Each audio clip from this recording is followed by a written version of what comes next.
gatvę, kuri buvo viena iš gyviausių gatvių ilgą laiką.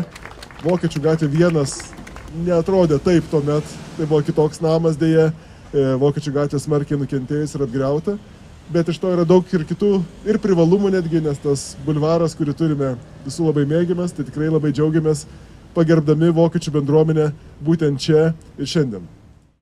Įvairių tautybių žmonės, įvairių religijų, kultūrų žmonės daugelį šimtų metų galėjo vieni šalia kitų gyventi, kad suprastume, kad esame kaimynai ir kad kuriame tą pačią visuomenę ir kad kuriame tą aplinką, kurioje mes visi gyvename. Čia yra mūsų miestas ir kad mes visi tą miestą kuriame.